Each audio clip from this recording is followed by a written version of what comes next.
मीठे मीठे परमपिता परमात्मा जी का धन्यवाद करेंगे। हम आत्माओं को रोज़ पढ़ाना, रोज़ ऊना रखना कि मेरे बच्चे अच्छे बच्चे बन जाएं, अथक होकर शिव बाबा और अथक होकर हमारी ब्रह्मा माँ सभी आत्माओं की सेवा पर हाजिर हैं। ऐसे निष्कामी परमपिता परमात्मा जी का तहे दिल से धन्यवाद करेंगे। उनकी खूबसूरत शिक्षाओं के लिए उनका धन्यवाद करेंगे। उनको हम सब हाजिर नाजिर करेंगे। उनकी पढ़ाई है, उनकी मौजूदगी में उन्हीं से समझेंगे।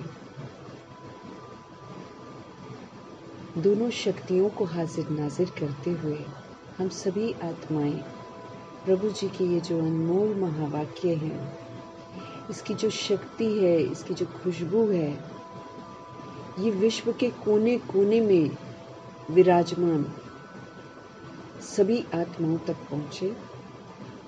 हर आत्मा को प्रभु प्रति अट्रैक्शन हो, सत्यता आकर्षित करे, दिव्यता को आकर्षित करे, परमात्मा आकर्षित करे। हर आत्मा के मन में देह अभिमान, काम, क्रोध, लोभ, मोह, अहंकार से वैराग आ जाए। हर आत्मा अंधविश्वास से बाहर आए। हर आत्मा अपने पिता को पहचाने। हर आत्मा अपने पिता से सुख का अनुभव करे, क्योंकि एक पिता ही है जो सबको सुख दे सकते हैं। हर आत्मा बंधनों से मुक्त हो, हर आत्मा मोह माया से मुक्त हो। इन्हीं दुआओं के साथ उन आत्माओं तक प्रभु जी के महावाक्य पहुँचे जो ये ईश्वरीय पढ़ाई प्रभु से डायरेक्ट नहीं पढ़ेंगे, लेकिन सतोगुणी तो उनको भी बनना है। वो हम आत्माओं के परिवर्तन से बनेंगे, लेकिन साथ साथ धरनी जो है वो तैयार हो, उसके लिए प्रभु की जो शक्तियाँ हैं वो चारों तरफ फैलें, ये बहुत ज़रूरी है। तो दिल से हम सब दुआएं करेंगे, हम सब ईश्वरीय बजट बनाएंगे, क्योंकि बाबा कहते हैं दूसरों के लिए शुभ संकल्प करना, ऐसे शुभ संकल्प का ईश्वरीय बजट बनाओ। तो हम ये ईश्वरीय बजट भी ज़रूर बनाएंगे। दुआएं करेंगे सभी सोल्स के लिए, घर में जो रहती हैं साथ में, जो भगवान के ज्ञान में नहीं चलते हैं, उनके लिए भी दुआ करेंगे, उनके बुद्धि के ताले भी खुले, प्लस सारे विश्व की आत्माओं के लिए, बेहद में सारी सोल्स के लिए हम दुआएं करेंगे। साथ में प्रकृति, वायुमंडल तत्व जो हैं, इनको भी सतो प्रधान बनना है, सतोगुणी बनना है, समर्थ बनना है। तो हम प्रभु जी के महावाक्य की खुशबू जो है, शक्तियाँ जो है, समर्थपन जो है, वो चारों तरफ वायुमंडल में फैले। इन्हीं दुआओं के साथ हम सब देखेंगे हमारे पिता परम पिता परमात्मा कैसे हम आत्माओं को और किस विधि से और किस युक्ति से और किस नवीनता से हम आत्माओं को फिर से नया बनाने की शिक्षा या नया बनने की शिक्षा देते हैं। मीठे मीठे बाबा बोले, मीठे बच्चे, बाबा आया है तुम बच्चों से दुख धाम का संन्यास कराना। यही तो बेहद का संन्यास है। सारी दुनिया ही दुख धाम है, तो सारी दुनिया का संन्यास कराना है। इससे अब लगाव मत रखो बच्चे, इसकी हर चीज से दुख की प्राप्ति होनी है। दुख धाम है ना, गलत विधि से चल रहा है ये धाम, इलीगल तरीके से चल रहा है। कितना सुंदर कल बाबा ने बोला था कि सारी दुनिया जो है इलीगल मत पर चल रही है। मनुष्य की मत ही इलीगल है, उल्टा कर्म करना सिखाती है। देखती भी है कि हम उल्टा करके गिर रहे हैं, तब भी उल्टा चलने वालों को शिक्षा देंगे कि नहीं उल्टा कर, सीधा क्यों तू कर रही है ना। उनको वो सीधा नहीं लगता है। जो भगवान शिक्षा देते हैं वो सीधी नहीं लगती है, सुलटी नहीं लगती। जो पहले सीख रखी है मनुष्यों से, उसको सीधी मत करते। देखते भी हैं कि उससे गिर रहे हैं, देखते भी हैं उससे दुखी परेशान हो रहे हैं, फिर भी वही वाली मत सबको पसंद आती है। तो ये सारा का सारा दुख धाम है। यहाँ भक्ति कर लो तो दुख है, कोई गुरु बना लो तो दुख है, पाठ पूजा कर लो तो दुख है, दुख तो दुखी है। क्यों? क्योंकि सोल्स को ये नहीं मालूम है कि हमारा देह का अभिमान और फिर देह के अभिमान के वश होकर जो हमने पराया धर्म अपना रखा है वो हमारे दुखों का कारण है। इस बात से सोल्स बहुत अनजान है और वो जो विधियां चल रही हैं इलीगल, वो उसी को लीगल समझते हैं और उसी में खुश रहते हैं। तो मीठे बाबा बोलते हैं, मीठे बच्चे, बाबा आया है तुम बच्चों से इस दुख धाम का संन्यास कराने के लिए। यही तो बेहद का संन्यास है, बेहद का संन्यास। किसी भी चीज से हमको आकर्षण है, कोई मनुष्य मत से हमको आकर्षण है, बेहद का वैराग।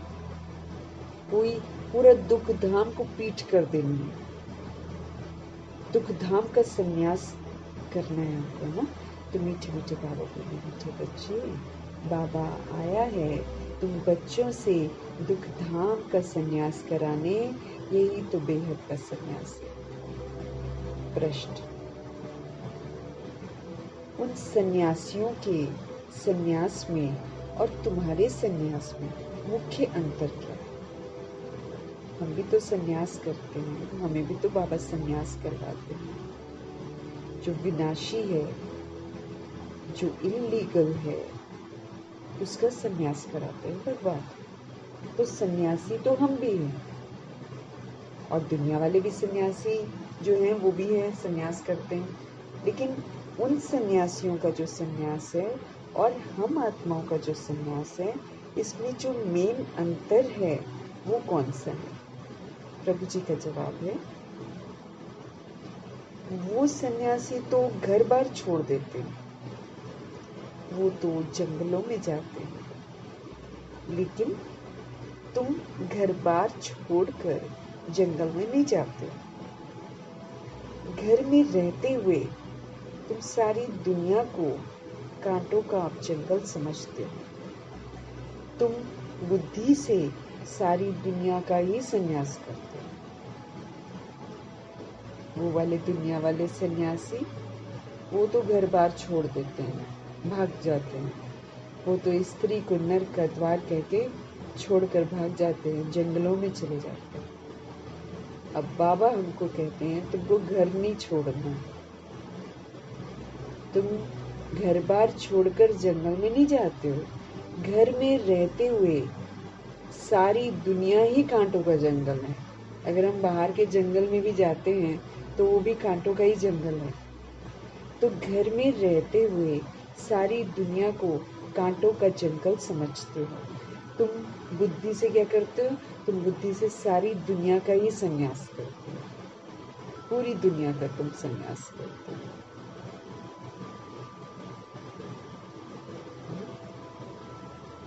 बुराइयों का संन्यास, क्योंकि पूरी दुनिया ही बुराई से पीड़ित हो गई है।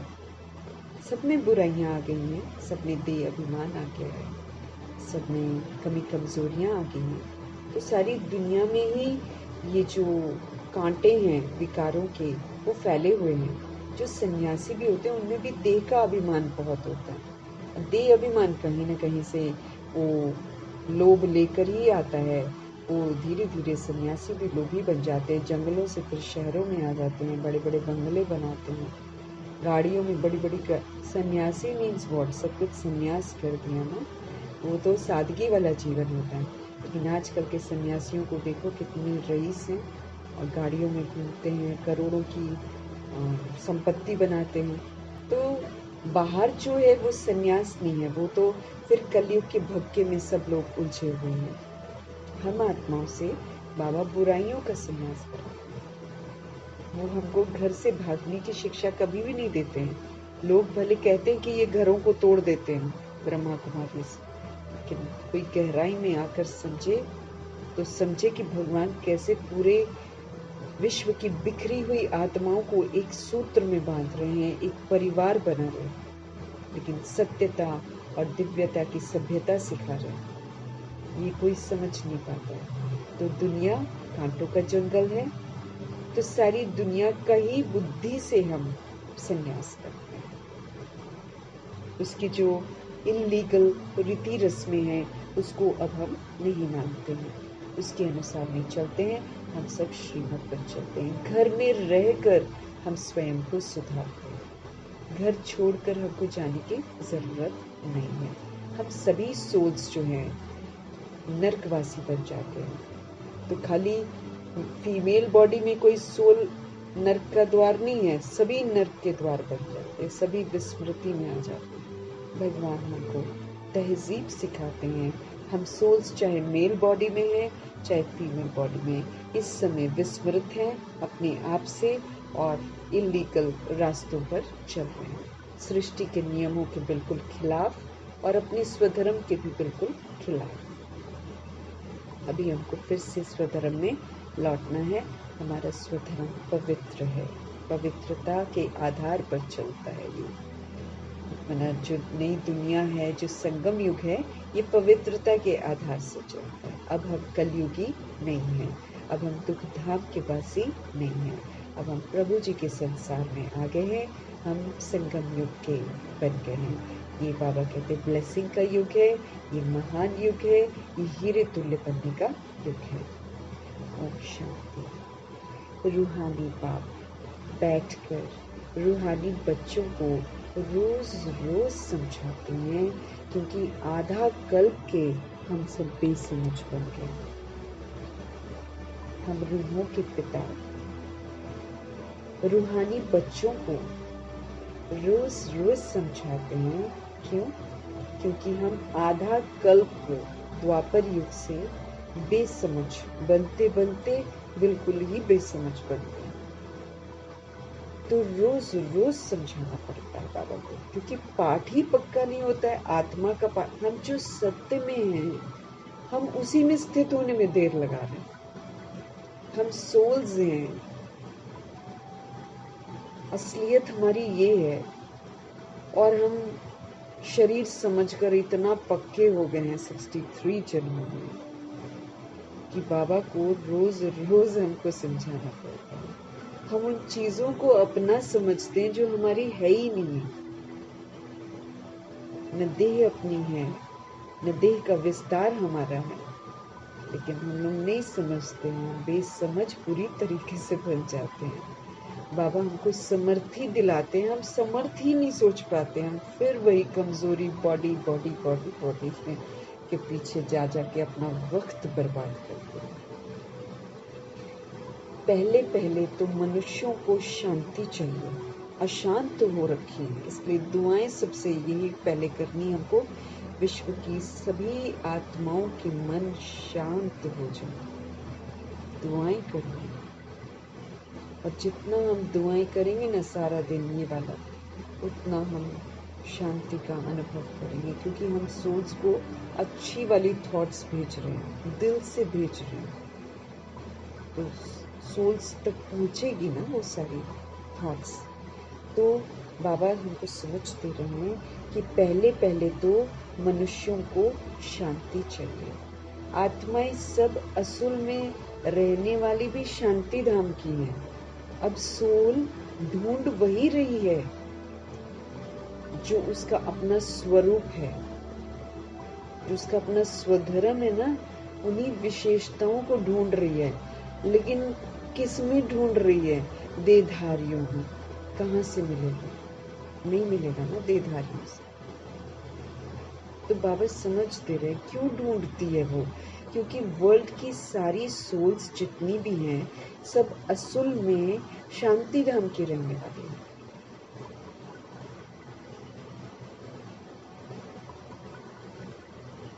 हमारे शिव बाबा तो है ही सदैव शांति के सागर। हमारे शिव बाबा सदैव शांति के सागर हैं। अभी तुम शांति का वर्षा प्राप्त कर रहे हो। हम सब अभी शांति का वर्षा प्राप्त कर रहे हैं। कहते हैं ना शांति देवा, अर्थात हमको इस सृष्टि से अपने घर शांति धाम में ले जाओ, ऐसा कहते हैं। अथवा शांति का हमको वर्षा दो। पुकारती हैं सोल्स, समझती नहीं है लेकिन पुकारती जरूर हैं, और उन्हीं चीज की मांग कर रही हैं, वो वाला सुख ढूंढ रही हैं, वो वाला शांति ढूंढ रही हैं जो उसका अपना स्वरूप और स्वधर्म था, लेकिन जो मर्ज हो गया क्योंकि वो पराया धर्म यूज करती आ रही है 63 जन्मों से। खुद ही शरीर समझ रही है, खुद ही अशांत होती जा रही है। हमको इस सृष्टि से अपने घर शांति धाम में ले जाओ। जब दुखी होती है ना, ऐसे पुकारती है, अथवा शांति का हमको बरसा दो। देवताओं के आगे अथवा शिव बाबा के आगे ये जाकर कहते हैं कि शांति दो, क्योंकि शिव बाबा है शांति का सागर। देवताओं के आगे अथवा शिव बाबा के आगे ये जाकर कहते हैं कि शांति दो, क्योंकि शिव बाबा है शांति का सागर। अभी तुम शिव बाबा से शांति का वर्षा ले रहे हो। अभी हम सब शिव बाबा से क्या ले रहे हैं? शांति का वर्षा ले रहे हैं। बाप को याद करते करते तुमको शांति धाम में जाना है जरूर। हमें मीठे मीठे परमपिता परमात्मा को याद करते करते शांति धाम में जाना है जरूर। नहीं याद करेंगे तो भी जाएंगे जरूर। जाना तो सभी को है, सारी सोल्स को जाना। या तो याद करते करते शांति धाम जाओ, नहीं याद करेंगे तो भी जाना जरूर, क्योंकि ड्रामा क्लोज हो रहा है। और एक कल्प का ड्रामा एक बार चलता है 5000, फिर दूसरा भी शुरू हो जाता है ना। लेकिन जो अभी कृष्ण जी से शुरू होगा, वो कृष्ण जी तो पवित्र हैं, वो तो एक पवित्र जो है भूमि, वहां से शुरू होगा। लेकिन एक तरफ जो अपवित्रता छाई हुई है, वहां तो सारी सोल्स जो 800 करोड़ की आबादी है, उसको खत्म होना है, बॉडियों को खत्म होना है। सोल्स निकलकर अपने घर शांति धाम जाएंगे। तो प्रभु जी स्पष्ट कर रहे हैं कि तुम याद करो तो भी शांति धाम जाना है, तुम नहीं याद करो तो भी शांति धाम तो जाना ही है। याद तो इसलिए कर रहे हैं ना, ताकि पापों का बोझा जो हमारे सिर पर है वो खत्म हो जाए, क्योंकि हमने पाप किए हैं। अब चाहे हमने अनजाने में किए हैं, चाहे हमने जानबूझकर किए हैं, सृष्टि रूपी ड्रामा में जो कर्म हम करते हैं उसका परिणाम हम ही भुगतते हैं, उससे नहीं बच सकते हैं। अब चूंकि हम अनजाने में कर रहे हैं हमने, इसलिए सृष्टि पर ड्रामा में एक है मौका कि चलो ठीक है, गलती करी है ना, अब रियलाइज करो और अपने आप को करेक्ट करो। करेक्ट करके ड्रामा का, प्रकृति का दिल जीतो, क्योंकि इनको हमने दुखी करा, प्रकृति को दुखी कर रखा है। माया को जीतो, कर्म इंद्रियों को जीतो, मौका मिलता है। कर्म इंद्रियों से बुरे कर्म किए हैं ना, अब उन पर जीतो, मालिक बनकर उनको सिविल बनाओ, क्योंकि देह रूपी इंस्ट्रूमेंट हमको 5 तत्वों से मिलता है ना, उसको मिसयूज भी करना वो भी एक सजा है। इसलिए हम शरीर के द्वारा भोगना भोगते हैं। तो बाबा कहते हैं याद क्यों करना है?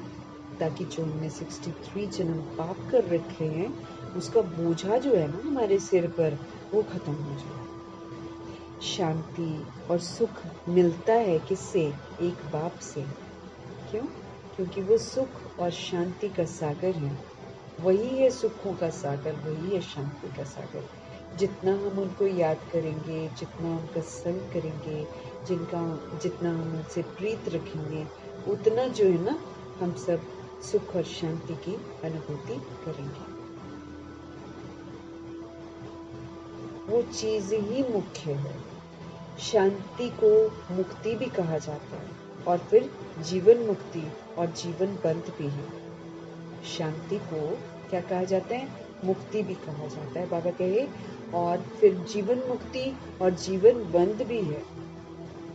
हम सब जीवन में रहते हुए मुक्त भी रहते हैं, मतलब बंधनों में नहीं रहते हैं, और फिर आधा कल्प हम जीवन बंध में भी रहते हैं। अब देखो, कर्म भी कूटती हैं आत्माएं, साथ भी रहती हैं, हाँ?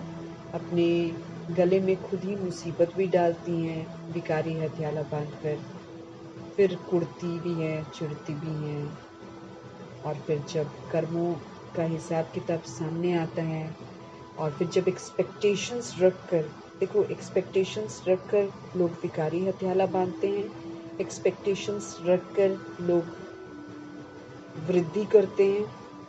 अब जो सोचते हैं वैसा तो नहीं होता। अब वो कह बैठते हैं कि भाई मेरा बच्चा है, मेरा बच्चा है, मेरा बच्चा है। आपको अब समझ आ गई है, वो सोल्स हैं जो कार्मिक अकाउंट के तहत बच्चा बनकर हमारे घर आते हैं, वो हमारे नहीं है। और वो हमारी देखभाल करेंगे नहीं करेंगे, that all depends upon our karma. हमको वही मिल रहा है जो हमने दिया है। तो इसलिए एक्सपेक्टेशंस रखकर लोग गलत मार्ग पर चलते हैं। विकारी हथियाला बांधना गलत है, विकारों से संतान पैदा करना गलत है। इसीलिए एक्सपेक्टेशंस तो किसी की पूरी होती नहीं है, तो क्या बंध जाते, जीवन बंध बांध लेते हैं। जैसे चिड़िया है, वो अपने बच्चों को क्या करती है, खिलाती है, लायक बनाती है, उड़ना सिखाती है, छोड़ देती है। वो ये थोड़ी कहती है कि अब जो मेरे बच्चे हैं जिसको मैंने पाला, कितने सहेज कर वो घोंसला बनाती है, कितना कुछ इकट्ठा करती है, कितना स्नेह रखती है, बिठाती है उनको, फिर खिलाती है, उसके लिए उड़ उड़ कर जाती है, थोड़ा थोड़ा दाना लाकर जो भी उनको खिलाती है, पालती है, फिर सिखाती है कि कैसे उड़ो, कैसे इंडिपेंडेंट बनो, और छोड़ देती है। मनुष्य आत्मा पैदा करेंगे, पालेंगे, इस उम्मीद से लड़के पैदा करते कि मेरी देखभाल करेंगे, करते हैं, और फिर जब वो नहीं करते हैं फिर दुखी परेशान होते हैं। बंद के माना जीवन बंद है। एक्सपेक्टेशंस कि हमने किया है तो कोई दूसरा भी अब मेरे साथ करे, नहीं करेगा तो फिर अपने ही बच्चों को फिर बददुआएं भी देते हैं, उल्टा सीधा भी बोलते हैं, बहुत कुछ होता है दुनिया में। तो क्या है ये जीवन बंद का जीवन है। सतयुग त्रेता युग में जीवन मुक्त है,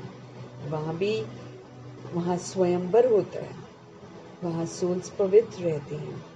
विकारी हथियाला इलीगल मार्ग पर नहीं चलती है, क्योंकि वो लीगल संस्कार लेकर जाती हैं जो भगवान अभी सिखाते हैं। योग का बल लेकर जाती है, जिससे वो दूसरी सोल्स को ऊपर से नीचे बुलाती है। वो कभी ऐसा नहीं सोचती है कि मेरा बच्चा है, मेरा पति है, मेरा दिस है, मेरा दैट है, नहीं करती है। वो पाठ बजाती हैं, जब पाठ पूरा हुआ छोड़कर दूसरा बॉडी लेती है। जीवन मुक्त अवस्था। अब वही अवस्था बाबा कहते हैं अभी जीते जी हमको वो वाले संस्कार बनाने हैं। है जीवन बंधन का परिवार जो हमने क्रिएट कर रहे हैं, परंतु इसमें हम जीवन मुक्त होकर रहे। भगवान हमको ट्रस्टी बनाते हैं, और फिर भगवान कहते हैं जो भी तुम्हारे संपर्क में आते हैं उनको प्रभु की अमानत समझ लो। अगर हम प्रभु की अमानत समझेंगे तो हमारे मन में मैलापन नहीं आएगा। अगर हम उनको अपना रिश्ता समझेंगे तो फिर वही ईर्ष्या, द्वेष, शिकायतें, शिकवे शुरू हो जाएंगे। इसलिए भगवान विधियां ही हमको श्रेष्ठ बनाते हैं कि आप ट्रस्टी बनो, और ट्रस्टी बनकर सभी को प्रभु की अमानत समझो, और जीवन मुक्त अवस्था में रहकर उसको अनुभव करो कि जीवन मुक्ति होती क्या है। सिर्फ अच्छा दाता बनकर देते रहो, सेवा करते रहो, दिव्यता सत्यता का सहयोग देते रहो, उतना हम हल्के होते जाएंगे।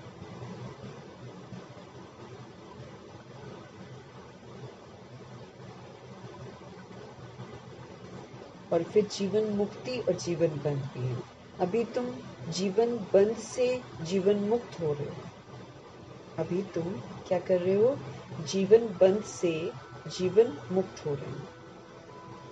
सतयुग में कोई बंधन नहीं होता है, सतयुग में कोई बंधन नहीं होता है, गाया भी जाता है सहज जीवन मुक्ति व सहज गति सदगति।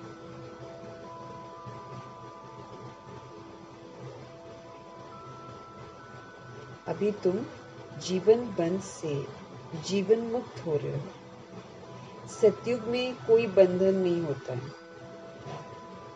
गाया भी चाहता है सहज जीवन मुक्ति व सहज गति सदगति।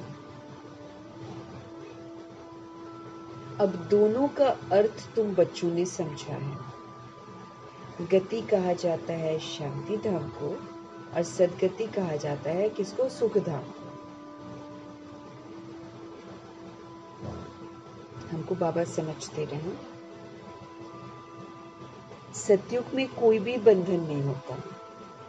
गाया भी चाहता है सहज जीवन मुक्ति व सहज गति सदगति। अब दोनों का जो अर्थ है वो तुम बच्चों ने समझा है। गति कहा जाता है शांति धाम को और सदगति कहा जाता है सुख धाम को। सुख धाम के लिए हमको क्वालिफाई करना पड़ता है, स्पेशली शिक्षित होना पड़ता है भगवान की शिक्षाओं से। फिर अपने आप को बेदाग बनाना है, सारे गुणों से संपन्न बनाना है, सारे विकारों पर जीत प्राप्त करके संपूर्ण निर्विकारी बनाना है, मर्यादा पुरुषोत्तम बनाना है और फिर अहिंसा परमो धर्मी बनना है। तो उसको क्या कहा जाता है? सुखधाम। सुखधाम, शांति धाम और फिर ये है दुख धाम। सुखधाम, शांति धाम और फिर अब ये दुख धाम है। तुम यहाँ बैठे हो, बाप कहते हैं बच्चे शांति धाम घर को अब याद करो, क्योंकि जाना है वापस ना। तो हमको टॉकी से मूवी से फिर साइलेंस की तरफ। इसलिए बाबा हमको बोलते हैं अब आप जहाँ इशारों से बात करनी, आपस में जब हम लोग बात करते हैं, पढ़ाई नहीं, ईश्वरीय पढ़ाई तो वो तो हमारा ज्ञान चिंतन चलता है, लेकिन ऐसे दिनचर्या में जो हम बात करते हैं उसमें बाबा हमको बोलते हैं जहाँ पॉसिबल है ना इशारों से बात करना, वहाँ इशारों से बात करो। जहाँ ज़रूरी है वहीं पर टॉक करो, क्योंकि आवाज़ में आते हैं ना, तो लहजा जब आवाज़ का गड़बड़ होता है उससे भी हमारा हिसाब किताब बन जाता है। किसी को हर्ट कर जाता है, किसी को कुछ ना, हम किसी और विधि से बोलते हैं लेकिन कोई और किसी और विधि से बुरा मान जाता है, तो बहुत सारी बातें हो जाती है। इसलिए बाबा हमको बोलते हैं टॉकी से मूवी में आ जाओ बच्चे, फिर मूवी से साइलेंस में आ जाओ। तो हमको वापस घर जाना है, इसलिए हमको अपनी शांति धाम को याद करना है। बच्चे शांति धाम घर को याद करो। आत्माओं को अपना घर जो है ना वो भूला हुआ है, भूल गए सारे। यहीं पर घर चाहिए, मकान बना लो, होना चाहिए, ऐसे बोलते हैं। तो ये इस दुनिया में ही जो घर है ना उसी को अपना घर समझ लेते हैं सोच। अभी तो कुछ भी नहीं रहना है, अभी हमको वापस घर जाना है। इसलिए मीठे बाबा हमको बोलते हैं बच्चे अपने शांति धाम घर को याद करो।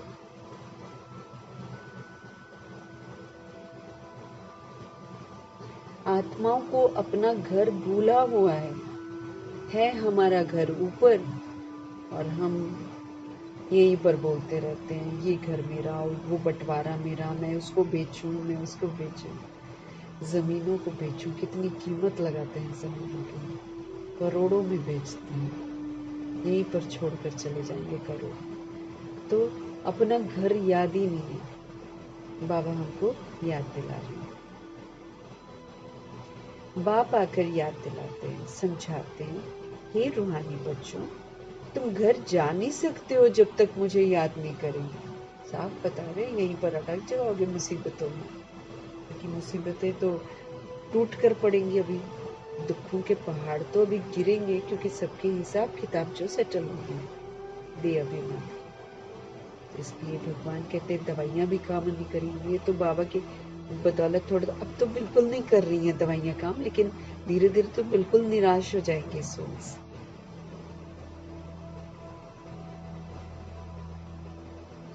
बाप आकर याद दिलाते हैं, समझाते हैं, हे रूहानी बच्चों तुम घर जा नहीं सकते हो जब तक मुझे याद नहीं करेंगे। याद से ही तुम्हारे पाप भस्म हो जाएंगे। आत्मा पवित्र बनकर फिर अपने घर जाएगी। जाना सभी को है। अब कोई मुरली से भाग जाए या कोई सोचे नहीं नहीं नहीं ये नहीं है, क्योंकि सच्चाई सुन नहीं पाती है सोल्स, भाग जाती है। उनको ये पता ही नहीं है कि हम भागने से कितना नुकसान कर रहे हैं अपना।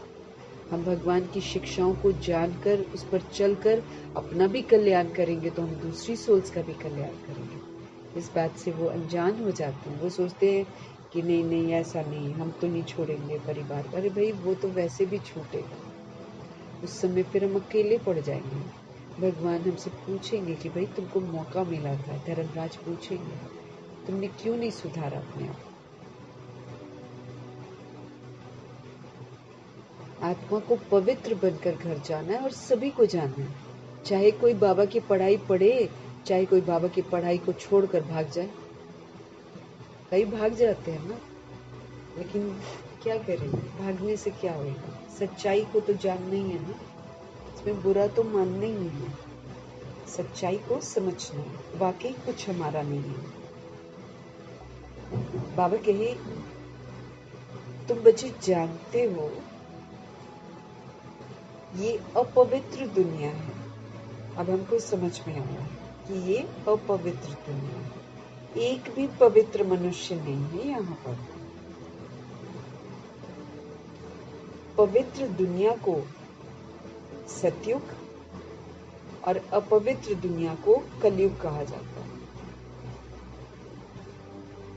पवित्र दुनिया को सतयुग और अपवित्र दुनिया को कलयुग कहा जाता है।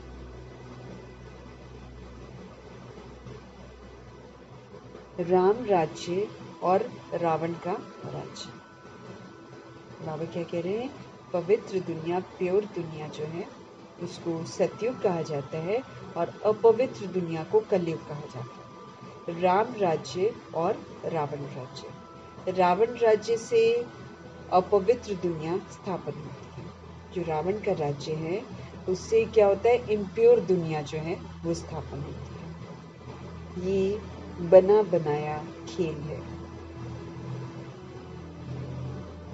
ये बेहद का बाप समझाते हैं, हमने ही बनाया है इसलिए इसको बना और फिर बनाया खेल, बना बनाया खेल कहा जाता है। हम ही बनाते हैं और फिर से रिकॉर्डिंग करके हम फिर से बनाते हैं। तो ये बना बनाया खेल है। ये बेहद का बाप समझाते हैं, उनको ही सत्य कहा जाता है। सत्य बातें तुम संगम पर ही सुनते हो, फिर तुम सतयुग में जाते हो। द्वापर से फिर रावण राज्य शुरू हो जाता है। रावण मतलब असुर ठहराना। असुर कभी सत्य बोल ही नहीं सकते। रावण असुर ठहरा, देह का अभिमान जो है वो रावण है। ऐसा कोई रावण तो है नहीं जैसा दिखाते हैं। रावण माना असुर ठहरा। असुर जो होते हैं वो कभी भी सत्य नहीं बोल सकते, इसलिए इसको कहा ही जाता है सारी की सारी माया झूठी और सारी की सारी काया भी झूठी। आत्मा भी झूठी है, तो शरीर भी झूठा है। उसी के घमंड में वो जीती, यहीं पर बॉडी छोड़ देती है। और बॉडी जब छोड़ती है कैसी हो जाती है बॉडी, समझती भी है लेकिन फिर वो है ना बुद्धि का ताला बंद, फिर अपने को देह समझती। तो झूठी माया, झूठी काया, झूठा सब संसार। आत्मा भी झूठी है तो शरीर भी झूठा है। आत्मा में संस्कार भरते हैं ना, 4 धातुएं हैं ना, सोना, चांदी, तांबा, लोहा, सब खाद निकल जाती है। बाकी सच्चा सोना तुम बनते हो योग बल से। अब लोहे की खाद मतलब आयरन एज, कलयुग की जो इलीगल मत है वो घुसी हुई है हमारी बुद्धि में। फिर कॉपर एज, फिर चांदी भी त्रुटि है ना, और सोना एकदम सच्चा सोना, खालस सोना, सोल के लिए कहा जाता है। बाबा कहते हैं सब खाद जब निकल जाएगी लोहे की, तांबे की, चांदी की, बाकी फिर क्या बचेगा, सच्चा सोना, जो कि हम सोल्स तब बन सकते हैं जब हम योग का बल इकट्ठा करें। भगवान से हमको शक्ति मिलती है प्योर बनने की, लेकिन कब मिलती है, जब हम उनको याद करें। बिना याद किए तो नहीं हो सकता। भगवान कहते हैं तुम जब सतयुग में हो ना, तो सच्चा सोना ही हो। तुम जब सतयुग में हो तो सच्चा सोना ही हो। फिर चांदी पड़ती है तो चंद्रवंशी कहा जाता है। उसमें त्रुटि है ना, चंद्रवंशी में त्रुटि होती है। फिर बाबा कहते फिर तांबे की, कॉपर एज में कॉपर की खाद, फिर लोहे की खाद पड़ती है द्वापर कलयुग में। फिर योग से तुम्हारे में जो चांदी तांबा लोहा है ना, ये खाद है, ये मिलावट है। इस मिलावट को हम निकालते हैं। कैसे निकलेगी?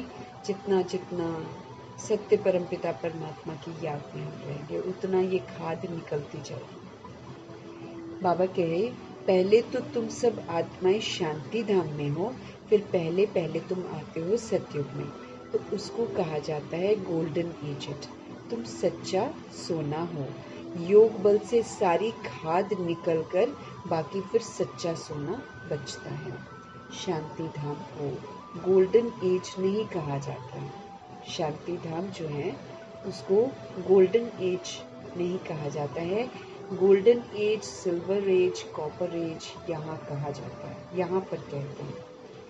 जब बॉडी में मिलावट होती है ना, जब आत्मा में मिलावट होती, सॉरी बॉडी में नहीं, जब सोल में मिलावट होती है, जब उसकी त्रुटियां आनी शुरू होती हैं, तब फिर जो है ये दुनिया में ही golden age, silver age, copper age चलता है, आयरन एज चलता है। शांति धाम में तो शांति है। आत्मा जब शरीर लेती है तब गोल्डन एजेड कहा जाता है इसको, अदरवाइज तो वो ज्योति बिंदु है। फिर सृष्टि ही गोल्डन एज बन जाती है। जब सोल बहुत पावरफुल होती है, प्योर होती है, प्योर बॉडी लेती है, तो गोल्डन एज होता है। फिर उसके बाद धीरे धीरे उसकी जैसे जैसे अवस्था घटती जाती है, फिर डिफरेंट एजेस। सतो प्रधान 5 तत्वों से शरीर बनता है गोल्डन एज में। इसलिए देवी देवताओं जैसे शरीर सुंदर एवं कंचन काया होते हैं, क्योंकि तत्व भी सतो प्रधान है ना। जैसी आत्मा वैसे तत्व, वैसी प्राप्ति। आत्मा सतो प्रधान है तो शरीर भी सतो प्रधान है। फिर पिछाड़ी में आकर आयरन एजेड शरीर बनता है, क्योंकि आत्मा में खाद पड़ती है ना। तो गोल्डन एज, सिल्वर एज इस सृष्टि को कहा जाता है। तो अब बच्चों को क्या करना है? पहले पहले शांति धाम जाना है हमको, इसलिए बाप को याद करना है। तभी हम तमो प्रधान से सतो प्रधान बन जाएंगे, बिना याद से तो नहीं बनेंगे। इसमें बाबा कहते टाइम उतना ही लगता है जितना टाइम बाप यहाँ रहते हैं, बस। उसके बाद तो कोई चक्कर ही नहीं है ना। उसके बाद तो परीक्षाएं होंगी, सजाएं मिलेंगी, फिर वापस घर जाओ। तो भगवान कहते हैं तमो प्रधान से सतो प्रधान बन जाएंगे ना, इसमें टाइम लगता है, उतना ही लगता है जितना टाइम बाप यहाँ पर रहते हैं। वो गोल्डन एज में पार्ट लेते ही नहीं है। तो आत्मा को जब शरीर मिलता है तब कहा जाता है कि ये गोल्डन एजेड जीव आत्मा है ना, पवित्र आत्मा है, सतो प्रधान आत्मा है। ऐसे नहीं कहेंगे गोल्डन एजेड आत्मा, गोल्डन एजेड जीव आत्मा, क्योंकि बॉडी में है ना। अगर सोल अकेली है फिर उसको गोल्डन एजेड, सिल्वर एजेड नहीं बोलते। बाबा कहते जब वो बॉडी में आती है ना, तब ऐसे करती है।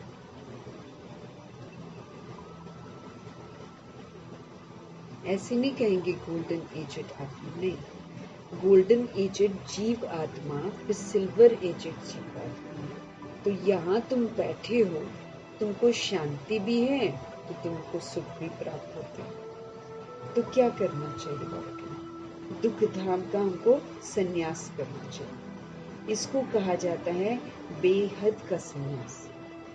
इसको कहा जाता है बेहद का संन्यास। उन सन्यासियों का है हद का संन्यास। घर बार को छोड़कर जंगल में जाते हैं। उनको ये पता ही नहीं है कि सारी सृष्टि जो है ना, वो इस समय जंगल है। ये कांटों का जंगल है। ये है कांटों की दुनिया और वो है फूलों की दुनिया। वो भल संन्यास करते हैं, परंतु फिर भी कांटों की दुनिया में, जंगल में, शहर से दूर दूर जाकर रहते हैं।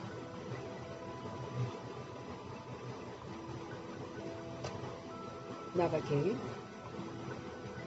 उनको ये पता नहीं है कि सारी सृष्टि ही जंगल है, ये कांटों का जंगल है, ये है कांटों की दुनिया और वो है फूलों की दुनिया। वो भल संन्यास करते हैं, परंतु फिर भी कांटों की दुनिया में, जंगल में, शहर से दूर दूर जाकर रहते हैं। उन्हों का है निवृत्ति मार्ग, वो घर द्वार छोड़कर जाते हैं। हमको प्रवृत्ति मार्ग है, हमको घर में ही रहना है, लेकिन घर में रहते हुए पवित्र रहना है। तुम्हारा है प्रवृत्ति मार्ग, तुम पवित्र जोड़ी थे, अभी तुम अपवित्र बने। गृहस्थ हम आत्माओं का कभी आश्रम हुआ करता था सतयुग में, पवित्र रहती थी सोल्स, एक दूसरे की बॉडी को कभी भी नहीं देखते थे, अभी अपवित्र बन गए हैं। उनको गृहस्थ आश्रम भी कहते हैं सतयुग में। सन्यासी तो आते ही बाद में है ना, वो तो द्वापर युग के एंड में आते हैं। इस्लामी बौद्धि भी बाद में आते हैं, क्रिश्चियन से कुछ पहले आते हैं। तो ये झाड़ भी जो है याद करना है, चक्र भी याद करना है। बाप कल्प कल्प आकर कल्प वृक्ष की हमको नॉलेज देते हैं, क्योंकि खुद बीज रूप है ना,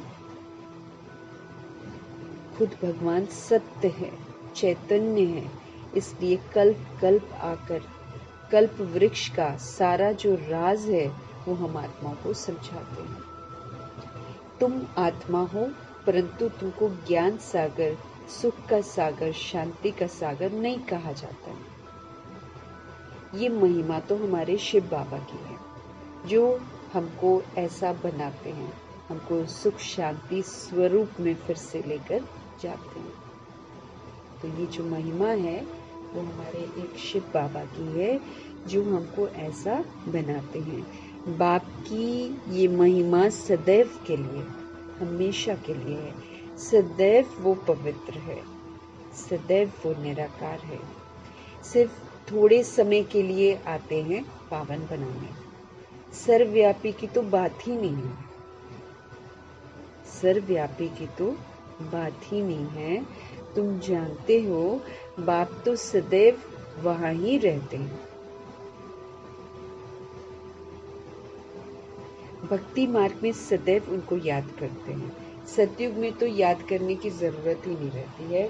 रावण राज्य में तुम्हारा चिल्लाना शुरू होता है, वही आकर फिर सुख शांति देते हैं। यहाँ पर हम चिल्लाते हैं, हाँ? और फिर बाबा आकर हमको सुख शांति देते हैं। तो फिर जरूर अशांति में उनकी याद आती है ना। जब हम अशांत हो जाते हैं तो फिर हम प्रभु जी को याद करते हैं। हमारे शिव बाबा हमको समझाते हैं कि हर 5000 वर्ष के बाद मैं आता हूँ। आधा कल्प सुख है, आधा कल्प दुख है। आधा कल्प के बाद ही रावण का राज्य शुरू होता है। इसमें पहला नंबर मूल है देह का अभिमान, उसके बाद ही फिर और विकार हमारे अंदर आते हैं। अब बाप समझाते हैं, आप क्या करो, अपने को आत्मा समझो। आप क्या करो, देही अभिमानी बनो। आत्मा की भी पहचान चाहिए ना। मनुष्य तो सिर्फ कहते हैं आत्मा भ्रिकुटी के बीच में चमकती है, सिर्फ बोलते हैं, लेकिन अभी तुम समझते हो कि भगवान अकाल मूर्त, उस अकाल मूर्त आत्मा का तख्त जो है ये शरीर है। आत्मा जो है वो कहाँ बैठती है, भ्रिकुटी में बैठती है। अकाल मूर्त का ये तख्त है। सब चैतन्य अकाल तख्त है इस समय ना, सब चैतन्य अकाल तख्त है, क्योंकि आत्मा उसके अंदर विराजमान है। वो अकाल तख्त नहीं है जो अमृतसर में लकड़ी का बना दिया और उसको बोलते अकाल तख्त। अमृतसर में लकड़ी का बना दिया। बाप ने समझाया है जो भी मनुष्य मात्र हैं, सभी सोल्स का अपना अपना अकाल तख्त है, भ्रिकुटी। सारी सोल यहीं पर आकर बैठती है। बस ये है कि कलयुग में भूल जाती है कि मैं तो राजा हूँ, मुझे चलाना है सब कुछ, ये भूल जाती है।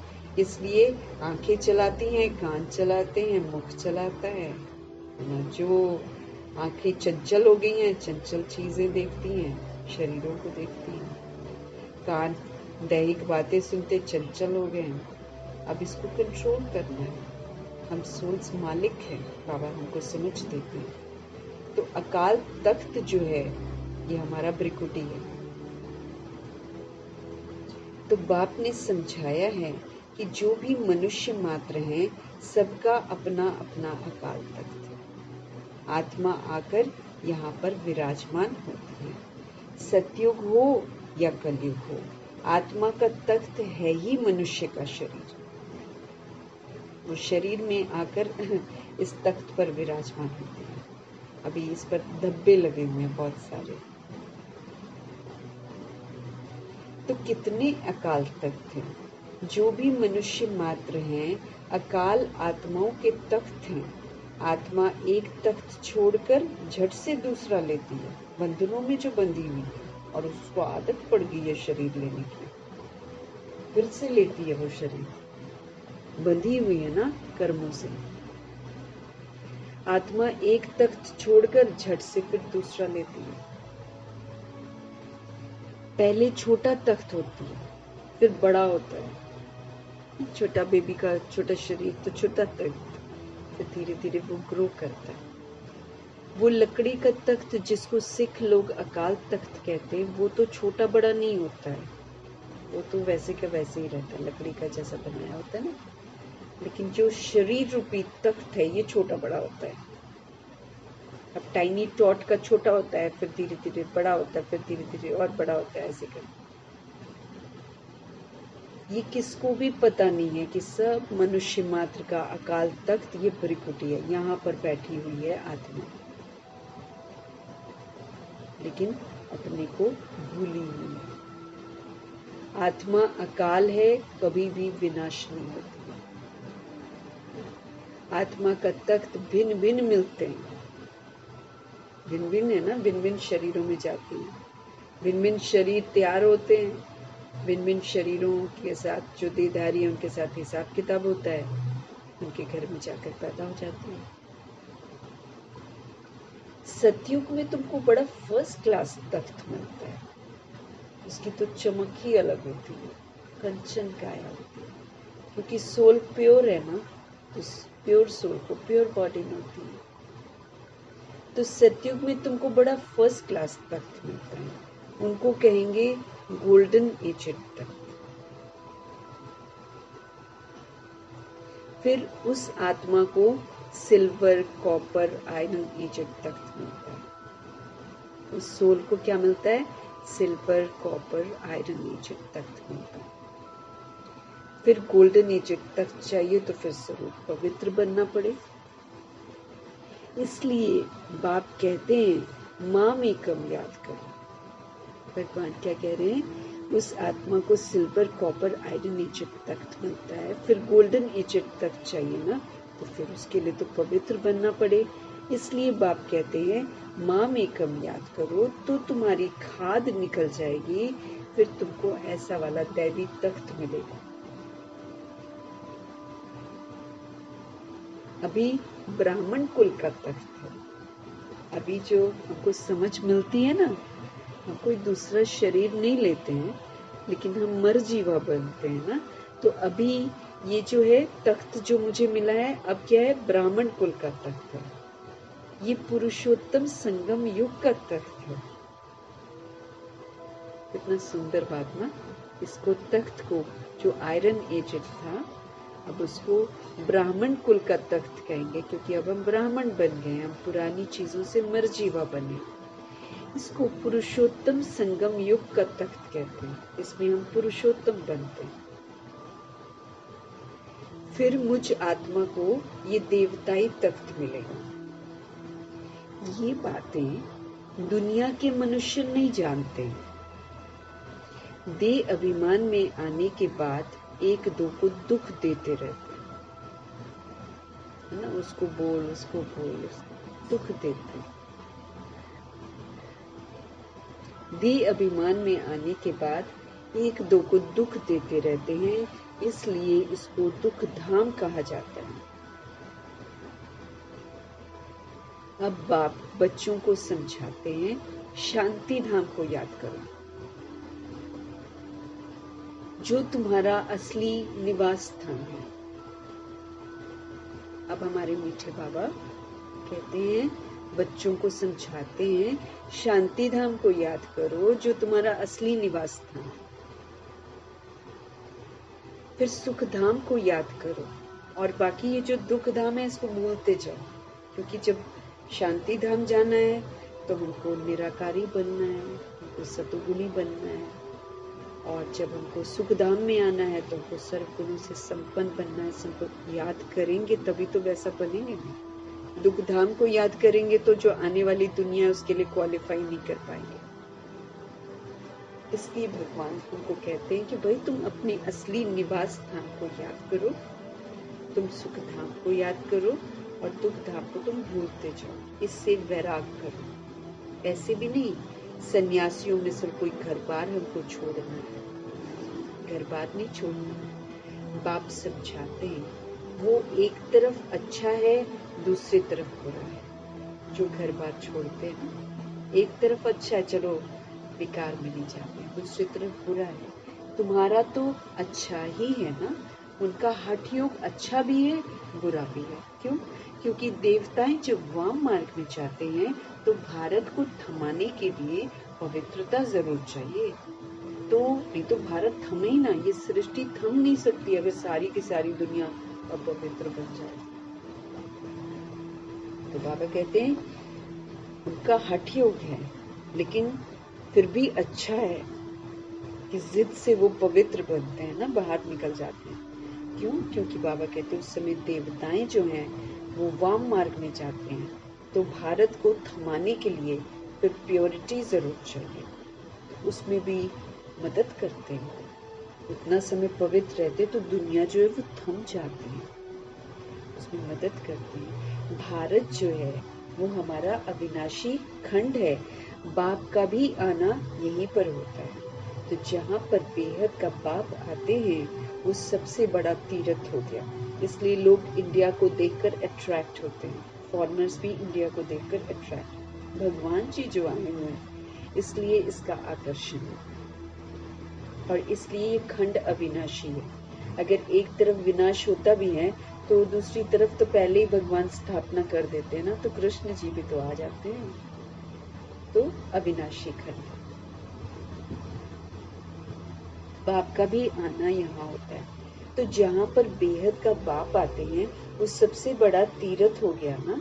तो सर्व की सदगति जो है वो बाप ही आकर करते हैं, इसलिए भारत ही ऊंच देश है। सभी की सदगति हमारे शिव बाबा आकर करते हैं, इसलिए भारत ही ऊंच देश है। मूल बात बाप समझाते हैं, बच्चे याद की यात्रा में रहो। मूल बात, बेसिक बात जो है वो हमारे शिव बाबा समझाते हैं, बच्चे याद की यात्रा में रहो। गीता में भी मन मना भव अक्षर है, परंतु बाप कोई संस्कृत तो नहीं बतलाते हैं। बाप मन मना भव का अर्थ फिर बताते हैं। देह के सारे धर्म को छोड़ बुद्धि से अपने को आत्मा निश्चय करो। देह का धर्म काम क्रोध लोभ मोह अहंकार, इन सब को छोड़ो बुद्धि से, और अपने को क्या करो? निश्चय करो आत्मा में।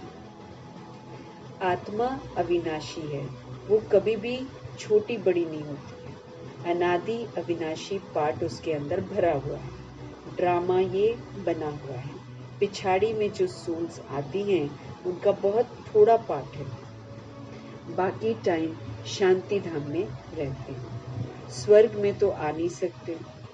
पिछाड़ी को आने वाले वहां भी थोड़ा सुख, वहां ही थोड़ा दुख पाते हैं।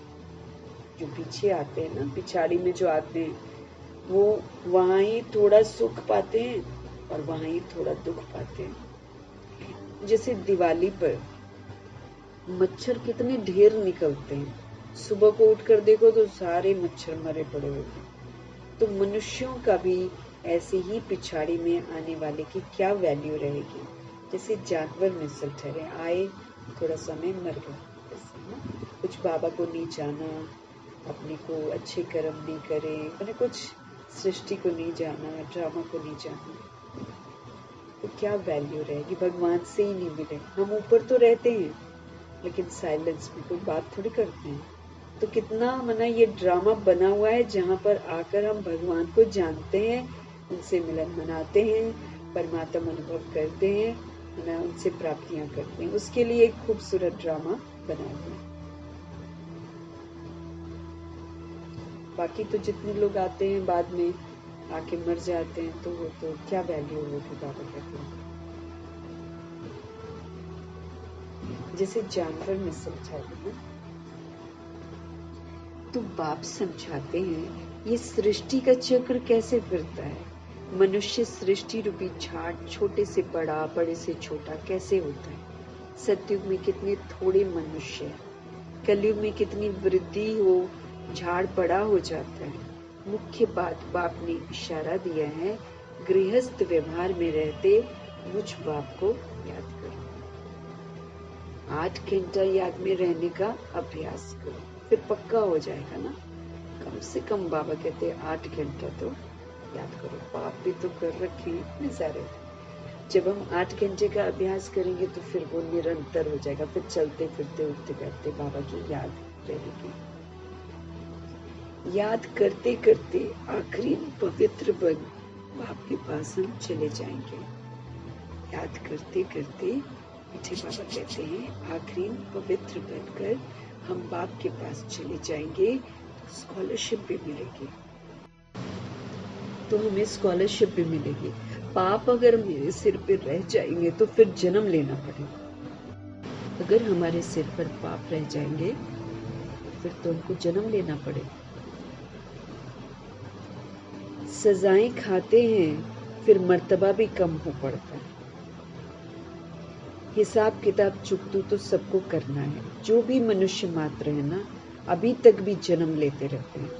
इस समय देखेंगे भारतवासियों से क्रिश्चियन की संख्या ज्यादा है। वो फिर सेंसिबल भी हैं। हाँ, अभी उनको समझ है। बाबा कहते हैं भारतवासी तो 100% सेंसिबल था, सो अब नॉन सेंसिबल बन गया,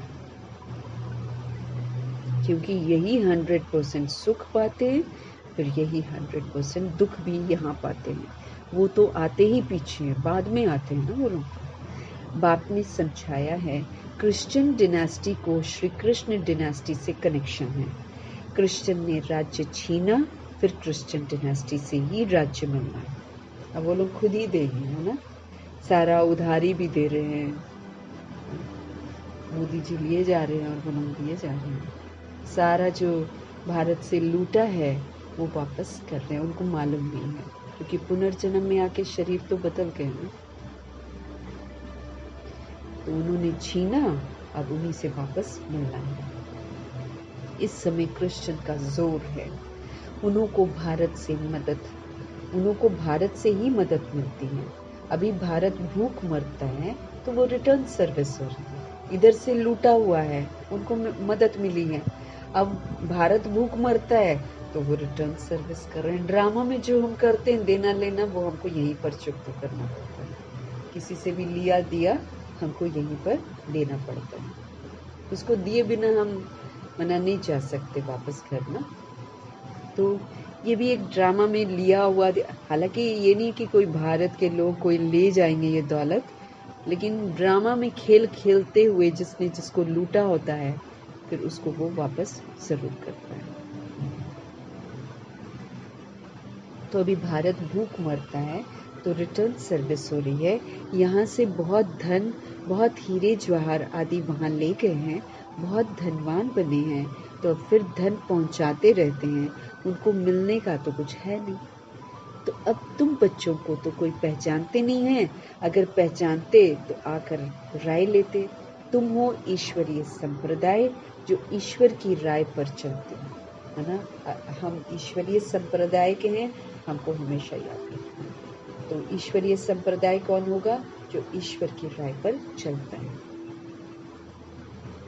वही फिर ईश्वरीय संप्रदाय से दैवी संप्रदाय बनेंगे, फिर क्षत्रिय, फिर वैश्य, फिर शूद्र संप्रदाय बनेंगे।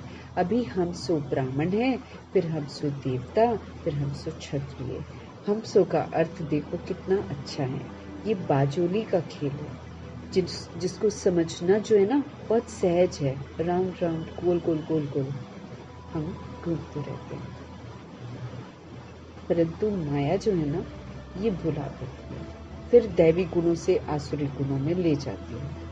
हमको याद रखना है कि हमको क्या बनना है। अभी हम ईश्वरीय संप्रदाय के हैं, तो हमको ईश्वरीय राय पर चलना है। राय पर चलेंगे तो फिर हम दैवी संप्रदाय के बनेंगे। फिर ड्रामा में आएंगे तो क्षत्रिय, वैश्य, शूद्र संप्रदाय के बनेंगे। अभी हम ब्राह्मण बने हैं, फिर हम सो देवता, हम सो क्षत्रिय, फिर ये चक्र फिर से चलेगा। इसको हमें अच्छी तरीके से समझना है। ये बाजोली का खेल है, जिसको समझना बहुत इजी है, परंतु माया जो है ना भुला देती है, फिर दैवी गुणों से आसुरी गुणों में हमको ले आती है। अपवित्र बनना आसुरी गुण है ना, अपवित्र बनना आसुरी गुण है। अच्छा, अपवित्र हमको नहीं बनना। अपवित्रता फिर हमको ध्यान रखना है भाई, संपूर्ण पवित्रता की पूरी किताब को बुद्धि में रखना। अच्छा, मीठे मीठे से खिलते बच्चों प्रति माता पिता बाप दादा का याद प्यार और गुड मॉर्निंग। रूहानी बाप की रूहानी बच्चों को नमस्ते। हम रूहानी बच्चों के लिए रूहानी बाप को दिल से, जान से, सिख से, प्रेम से, मोहब्बत से, स्नेह से, पूरे रिगार्ड से, पूरे रिस्पेक्ट से, अदब से प्यार भरी नमस्ते और तहे दिल से प्रभु जी का धन्यवाद। तहे दिल से प्रभु जी का धन्यवाद। धारणा के लिए मुख्य साधन। स्कॉलरशिप लेने के लिए हमको स्कॉलरशिप चाहिए ना, तभी सचखंड में जाएंगे। स्कॉलरशिप लेने के लिए गृहस्थ व्यवहार में रहते कम से कम 8 घंटा बाप को याद करने का अभ्यास करना है। याद के अभ्यास से ही तो हमारे पाप कटेंगे और फिर गोल्डन एज तक हमको मिलेगा। अपने पाप खत्म करने हैं तो याद करो, पाप हमने किए हुए हैं। इस दुख धाम से अब हमको बेहद का वैराग रखना है, अपने असली निवास स्थान शांति धाम को और सुख धाम को याद करना है। जो हमारा अपना असली घर है, हमारा निज धाम है, वो उसको याद करना है और सुख धाम को याद करना है। देह अभिमान में आकर किसी को भी दुख नहीं देना। हमें देह अभिमान में आकर किसी को भी कभी भी दुख नहीं देना, क्योंकि हम देह अभिमान में आते हैं ना तभी हम दुख देते हैं। क्यों? क्योंकि देह अभिमान में आते हैं तो एक्सपेक्टेशंस, क्रोध, आवेश, लोभ, मोह, अहंकार, ये सारा हमारे अंदर आता है। इसको यूज करने से हर सोल को दुख मिलता है। मोह भी दुख देता है। मोह में क्या करते हैं, बांधते हैं, और जिसको बांधते हैं ना वो सोचते हैं कैसे निकलूं मैं। अब हम ही को कोई बांधे, यही करना करे तो कैसा लगता है ना। ऐसे हम सारे बंधनों में बंध जाते हैं। तो ये जो देह का अभिमान है, इसी में आकर हम किसी को दुख दे देते हैं। तो अब हमको देह अभिमान में आना नहीं, किसी को दुख देना नहीं, क्योंकि अब हमको पता चल गया है कि दुख दो, हिसाब किताब बन जाते हैं, फिर हिसाब किताब के बंधनों में बंध जाते हैं। उसको चुप भी खुद ही करना पड़ेगा।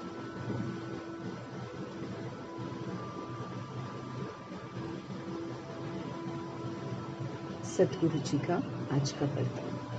कर्मों के हिसाब किताब को समझकर अपनी अचल स्थिति बनाने वाले सहज योगी भव। कर्मों के हिसाब किताब को समझना।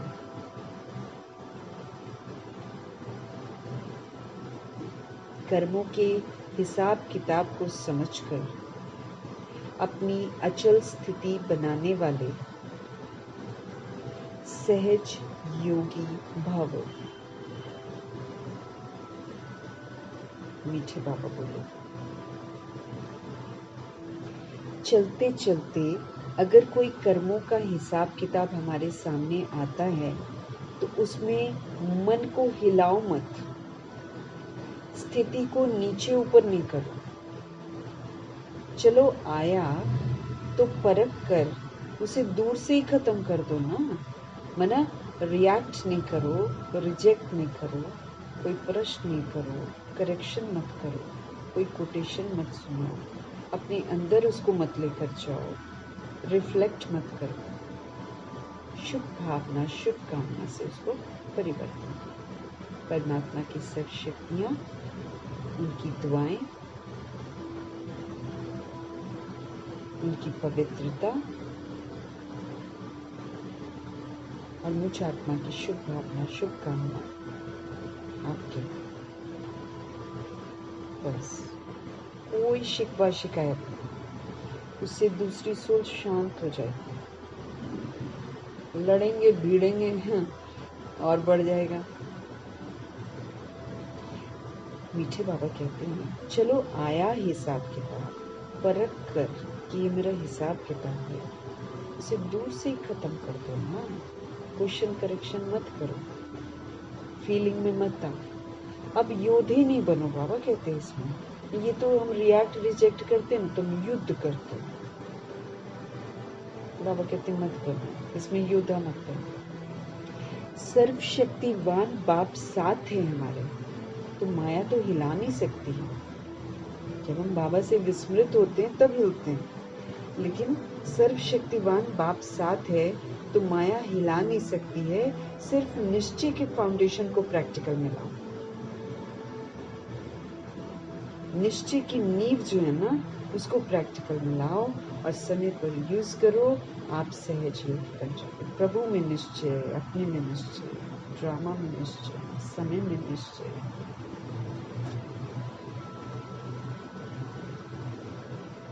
बाबा कहे सिर्फ निश्चय के फाउंडेशन को प्रैक्टिकल में लाओ और समय पर यूज करो, तो आप क्या बन जाओगे?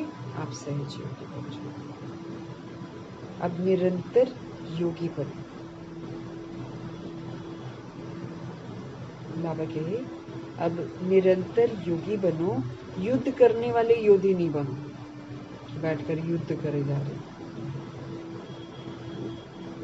याद में रहो बस, तो शांत रहेंगे, स्थिर रहेंगे, है ना, स्टेबल रहेंगे, शिकवा शिकायत नहीं करेंगे। निरंतर योगी बनो, युद्ध करने वाले योद्धे नहीं।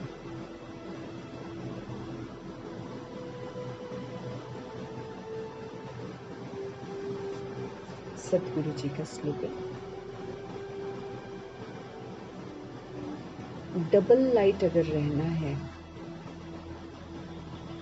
तो अपनी सारी जिम्मेवारियों का बोझ बाप हवाले कर दो और श्रीमत पर चलो। ये नहीं कि बैठ जाओ, हाँ भगवान मेरा ये काम कर दे, भगवान मुझे खिला दे, भगवान मुझे वो कर दे, ऐसे नहीं। हल्का रहना है ना, हल्का, नॉलेजफुल, लाइट, बोझ ना हो। अगर डबल लाइट रहना है तो अपनी सर्व जिम्मेवारी, उसका जो बर्डन है वो बाप के हवाले कर दो। और फिर बाबा जैसे कह रहे हैं ट्रस्टी बन जाओ, सबको प्रभु की अमानत समझकर कर्म करो, बस वो करना शुरू करो।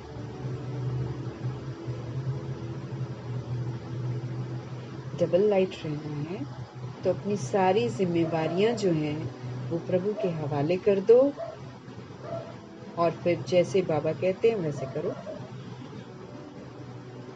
सदा हल्का रहेंगे, करावनहार करा रहे हैं, मैं आत्मा करनहार बन के कर रही हूँ।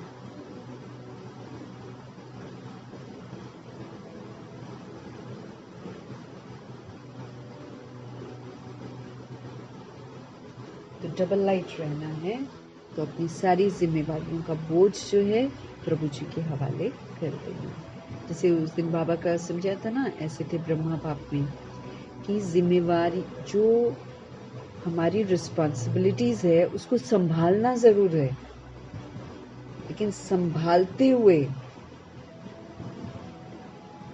अपने को समझना कि मैं करनहार हूँ, करावनहार मुझसे करा रहे हैं। बस हल्के रहेंगे, बाबा करा रहे हैं ना, सर्वशक्तिवान बाप करा रहे हैं, फिर चिंता काहे की। मीठे परमात्मा जी का धन्यवाद करेंगे, ब्रह्मा माँ का धन्यवाद, जगदम्बा माँ का धन्यवाद, अष्टरत्नों का धन्यवाद, नवग्रहों का धन्यवाद, एडवांस पार्टी की सारी सोल्स का धन्यवाद, बची हुई 16,133 करोड़ आत्माओं में से सभी सोल्स का धन्यवाद, धरती आकाश जल वायु अग्नि सब का धन्यवाद, सभी की तरफ से धन्यवाद, पांचों तत्वों का, ब्रह्मा का धन्यवाद, प्रकृति का धन्यवाद, माया का धन्यवाद, यमदूत का धन्यवाद, करोड़ों की जो आबादी द्वापर युग कलयुग में आती है सब का धन्यवाद, साधनों का धन्यवाद, साधन बनाने वालों का धन्यवाद, साथ में रहने वाले सोल्स का धन्यवाद, सहयोगी आत्माओं का धन्यवाद,